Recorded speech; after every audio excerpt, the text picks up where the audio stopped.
Hi guys, it's Yvonne here from Myrtle and Eve. Today we're going to learn another method of how to end on a point with a tassel. So let's begin. Now, just as we did in part 1, let's work one side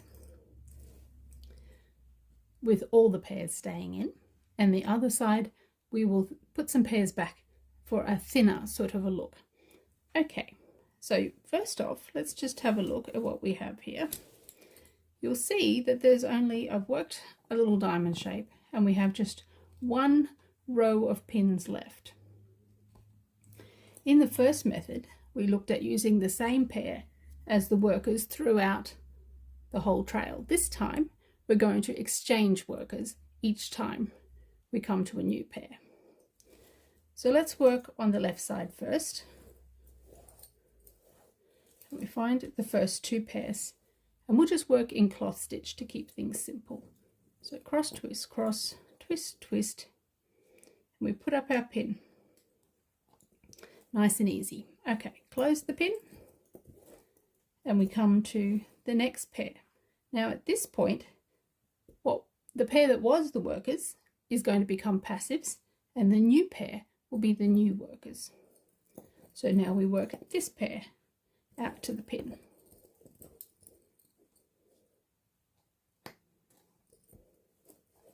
Close the pin until we can come back again until we reach the next pair. So this pair now becomes passives as well, and the new pair will become the workers.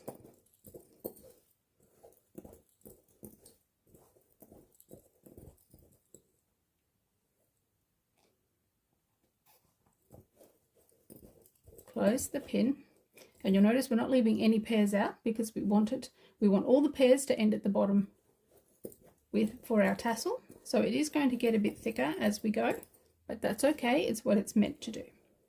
Okay, so we're back to here. These are now passives, this is the new worker.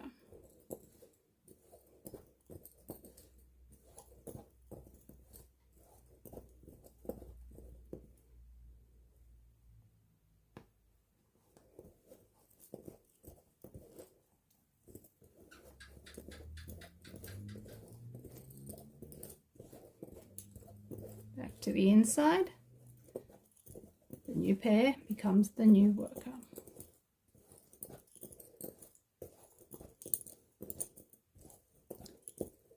And it can get, the thickness of all the threads can take a little bit more to tension everything. That's okay, just work one at a time. If it's getting a bit bunched up like it is here, you can just hold the workers in place on the edge and gently, one pair at a time, give the others a little pull to tension them, and there we go, they're flat again. Okay, so back to the inside.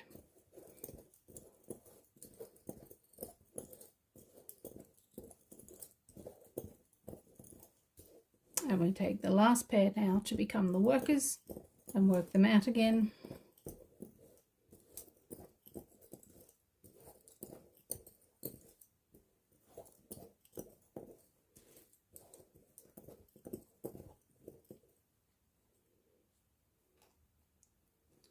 Put up the pin, and we'll need to tension everything again because it's getting bunchy again.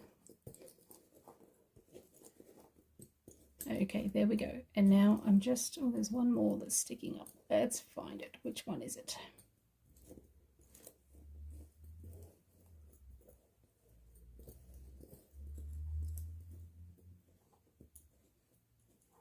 There it is. Okay.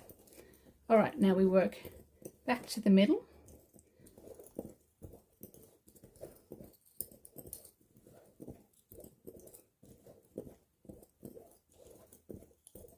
And that's as far as we can go on that side for now, so we'll just leave that. Okay, so now it's time to work the second side. We are going to use the same technique of exchanging the workers for the new passive each time, but this time we're going to lay back pairs so that we end up with a thinner trail, and it would also mean a thinner tassel in the end, especially if you did this on both sides. Okay, so we start the same as the other side. with a cloth stitch out to the pin, put up the pin. Now we're not going to discard pairs straight away. You do need some pairs in the trail to hold the pairs that you're discarding in place, so it all holds together and doesn't unravel at the end. Okay, so back we come. Here's our new pair to become the worker. Work it out. It's probably a good idea to have about 3 pairs in the trail before you start discarding. So we've got worker and 2 passives. Let's get 1 more. Okay, here we are. We're at that point. So now we work the new worker out to the pin.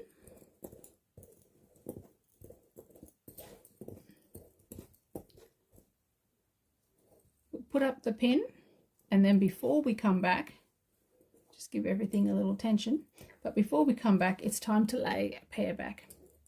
So it's usually best not to do your outer edge pair, because you need to keep a nice neat edge on the lace. You don't want to do the inner pair because it's only just joined in, and it's best to have things a little more woven in than that. So the middle pair is a good pair to choose, but it's also good, we could just lay that pair back, but in order to not have it looking too wholly at the end, we'll take one bobbin from that pair, and we'll take skip a bobbin and take one from the next pair over. Now I said I wasn't going to do the edge, so I better not. I better take the left bobbin from this middle pair and the left bobbin there, and then that leaves me a solid line with the other pair. Okay, so you've got to think all these things through before you do it. Okay, so let's lengthen those a little, and we can lay them back. We don't need them anymore, and these 2 now become a new pair as well. Okay, so back we go to the middle, and we pick up a new pair. It's lost a twist, we'll just add that in. Okay, work our way back out to the pin.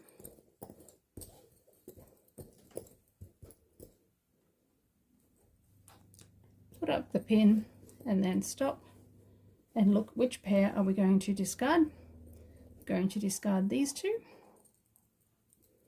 Lay them back and close the pin and back to the next pair, which will now become the worker.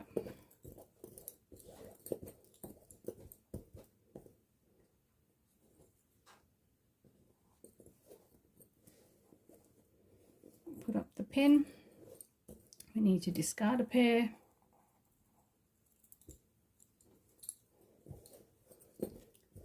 And back we come. Okay, last one. We work out to the pin.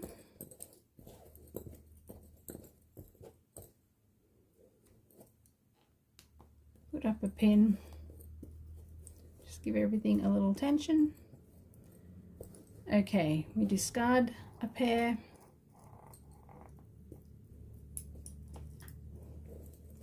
And now we work back to the middle. Okay, so now we just need to do the last pin here.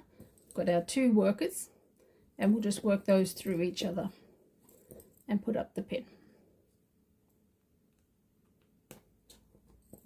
Like so. And we can close it again if you like. And work back out to the outside again. And I'll show you a different way of tying off the end as well than what we did last time. Okay, here's the other worker. Come back out to the outside. Now this is going to be slightly unbalanced, just because we have one side thicker than the other. But obviously if you were doing this, you're going to work it the same on both sides, so it'll look a lot better. Okay, so now we have, like I say, they're a bit uneven, but it is what it is. We have our 2 groups and we have our 2 workers, and we can use these to weave over and under the groups to make sort of like a little tail. Okay, so we'll just lengthen these a little so we've got some room to work. So let's begin with the left side. Make sure that's tensioned well. And then we're going to bring this pair over the group to the left and under the group to the right. Then we'll take the other workers and the same thing, but back the other way. Over and under. And then we can just keep weaving like that a few more times. So over from the left and under, and on the right, over and under. And just tension that up a little because we don't want it to be all loose and floppy. Okay, so let's go again. From the left, over and under, and on the right, over and under. And you can do that as many times as you like to make a little tail. Okay, so I'm just going to go another time. Over and under, and on the right side, over and under. Okay, and then we just finish with a hitch knot when we've got enough. Okay, so to work our hitch, I'm going to leave a pair out to the side here and take the next pair in and lengthen it so we've got plenty of room. We're going to pass it under the group, holding this loop out to the side as we go, and then pass the bobbin back through that loop and tighten up. Now we'll bring these two back in. I think we leave the two out. I'm doing it that way because that's how I was taught to do it, but my understanding is that it just helps to hold the knot a bit better. Okay, so again we're going to do it 3 more times now. So under the group, through the loop, and tighten. Under, oops, dropped my loop, through the loop and tighten. That's 2. 1 more. Under the loop, sorry, under the group, through the loop and tighten. And then now you can decide how long you want this to be, and we're going to just chop those bobbins off and we're finished with those. But we still need to deal with the bobbins that we laid back here. So to do that, we'll just push these edge pins in to hold it steady, and I'll pull a few pins out so that we have room to get at these threads. Okay, that's probably enough, just 1 or 2 rows, whatever you need to be able to get at them. Okay, I should also just chop those bobbins off. We see we don't need the bobbin still attached, but we'll cut those threads a bit long. And now that we've done that, we can bring the threads over here and then find each pair that we laid back and carefully trim it close to the work, being careful not to snip any stitches around. Oh, these little scissors, not quite as sharp as I need them to be. Okay.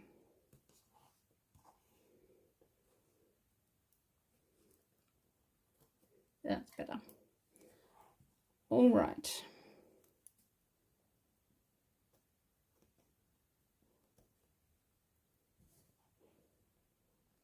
Okay, and just to finish, let's have a look. Here it is. This is the thicker side and the thinner side. It's just how a nice close-up look of what it all looks like when it's done. Want to learn how to make bobbin lace? Check out my beginner's course on my website. If you've enjoyed this video, please subscribe below.